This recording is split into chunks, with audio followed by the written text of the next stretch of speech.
हरित प्रणाम।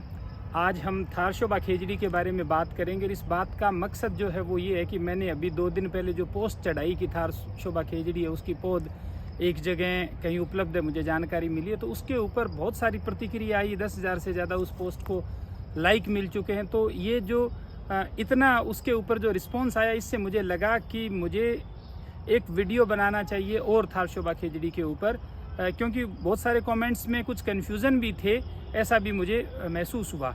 तो इसीलिए मैं थार शोभा खेजड़ी है क्या, इसके क्या फ़ायदे हैं, आज इनके बारे में बता रहा हूं। और 1-2 दिन बाद में मैं फिर एक वीडियो बनाऊंगा उस नर्सरी में जा कर के जहाँ मुझे पता लगा है कि थार शोभा खेजड़ी की पौध उपलब्ध है, वो कैसी है, उसकी गुणवत्ता कैसी है, क्या उसका रेट है, उस सब के बारे में आपको जानकारी दूंगा। बहरहाल आज हम बात करते हैं थार शोभा खेजड़ी। ये मेरे पीछे जो खेजड़ी है ये थार शोभा खेजड़ी है। 2-3 इसकी खासियत है। पहली खासियत तो ये है कि ये थॉर्नलेस होती है, यानी इस पर कांटे नहीं होते। ये कांटे क्यों नहीं होते हैं? क्योंकि इसके ऊपर जो बड लगाया जाता है वो बिना कांटों वाली खेजड़ी का ही लगाया जाता है, इस कारण इस पे कांटे नहीं होते हैं। तो जब भी आप थार शोभा खेजड़ी की पौध खरीदें तो ये ध्यान रखें कि उस पर कांटे नहीं हो। अगर कांटे हैं तो फिर वो सही नहीं है। दूसरा, कुछ लोग ये कहते हैं कि जो थार शोभा खेजड़ी है वो 12 महीने सांगरी देती है। देखिए, 12 महीने सांगरी नहीं देती है। अगर आपको कोई ये कहता है तो वो झूठ बोल रहा है। सांगरी जिस मौसम में आम दूसरी जंगली खेजड़ी पे लगती है, देसी खेजड़ी पे, उसी समय थार शोभा पे लगती है। थार शोभा में उसमें फ़र्क क्या है? थार शोभा जो है ये कोई अलग से लैब में विकसित नहीं की गई है। हमारा क्या होता है कि प्रकृति में नेचुरल म्यूटेशन का प्रोसेस चलता है। तो कुछ बहुत चुनिंदा जो खेजड़ी है जिनकी लंबी सांगरी होती है, कांटे नहीं होते, उनका बड लेकर के लगा दिया जाता है, तो वो एक उसमें तब्दीली आ जाती है, पौधे में उच्च गुणवत्ता का बन जाता है। उसका एक नाम दे दिया थार शोभा। ये जो खेजड़ी है ये ड्वार्फ वैरायटी है। ड्वार्फ का मतलब है कि जैसे ही बडिंग करते हैं तो उसके बाद में इसकी जो बडवार है, जिसको ग्रोथ हम कहते हैं, वो धीमे हो जाती है। धीमे होने के कारण धीरे धीरे बढ़ती है। अब जैसे ये आप देखिए कि करीब इसको हो गए 8 साल हो गए बडिंग को, और 8 साल में ये बेमुश्किल है 10-1 फीट की है। तो ये इसकी बडवार है वो स्लो हो जाती है। दूसरा, जब सांगरी लगती है तो सांगरी की मात्रा बढ़ जाती है, नॉर्मल से लगभग दुगनी तिगनी तक सांगरी लगती है। तो ये इसका फ़र्क है। लगती उसी सीज़न में है जिस सीज़न में सांगरी लगनी चाहिए, और सांगरी तोड़ने के बाद में इसके आप तुरंत बाद में कटिंग कर दें ताकि प्रोडक्शन है वो सही प्रॉपरली होता रहे। किसी ने थार शोभा लगाई और लगाने के बाद में उसको खूब पानी दे रहा है तो वो खूब हरी तो हो जाएगी, लेकिन जब तक आप उसकी प्रूनिंग कटिंग नहीं करेंगे तब तक उसके ऊपर सांगरी नहीं आएगी। और कटिंग का जो सही है समय वो यही है कि आप अप्रैल में जब सांगरी ख़त्म हो जाती है, मई की शुरुआत में, कई जगह मई के फर्स्ट वीक तक रहती है गंगानगर साइड में, तो जैसे ही सांगरी ख़त्म हो उसके बाद आप कटिंग कर दें, तो उससे इसका अब अगले साल तक के लिए, अगर आप इस मौसम में कटिंग करते हैं या जनवरी में कटिंग करते हैं तो उससे आपको उस साल सांगरी से वंचित रहना पड़ेगा। एक और समस्या आती है कि आजकल खेजड़ी के ऊपर, जो सामान्य खेजड़ी है चाहे थार शोभा है, उनके ऊपर बड़ी बड़े यूँ गोले से एक बन जाते हैं, गाल जिनको बोलते हैं वैज्ञानिक भाषा में, और अपन गरगे उड़ा और अलग अलग उनके नाम लेते हैं स्थानीय भाषा में। उसका कारण एक कीट है। नमी वातावरण में बढ़ गई है इन सालों में।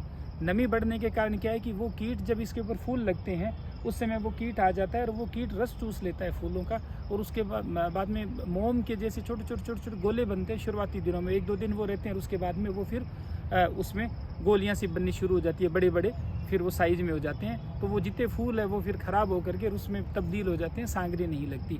उसका बहुत साधारण जो तरीका है वो ये है कि जो इमिडा या क्लोरो जो पेस्टिसाइड है वो 1 से 1.5 ग्राम प्रति लीटर आप पानी में डाल करके, उसका जब फूल शुरू हो उस समय एक स्प्रे कर दें। थोड़ा फूल खुलें 10-1 दिन के अंतराल में एक स्प्रे फिर कर दें।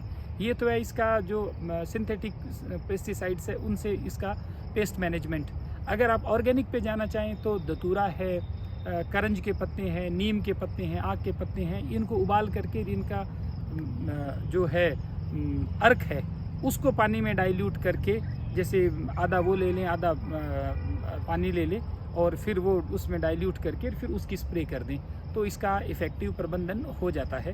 हालांकि इसका ज़्यादा जो है वो अभी ऑर्गेनिक से इतना ज़्यादा प्रबंधन हो नहीं रहा है। ज़्यादा इसके ऊपर जो इफ़ेक्टिव है वो क्लोरो और इमिडा है। हालांकि जो सिंथेटिक पेस्टिसाइड है उनके अपने नुकसान है, क्योंकि वो उनके थोड़े बहुत अंश है वो रहते हैं, सांगरी में आ जाते हैं, लेकिन चूँकि बिल्कुल ही सांगरी नहीं हो रही है और कीट वो हमने आसपास में जिस तरह से दूसरी हमने फसलें जैसे मूंगफली है या नरमा है, ये सब जो उगाई है पिछले सालों में, इस कारण जो असिंचित क्षेत्र है, कुएं लगे, इस कारण वातावरण में नमी आ गई और उसके कारण ये प्रभाव पड़ा है।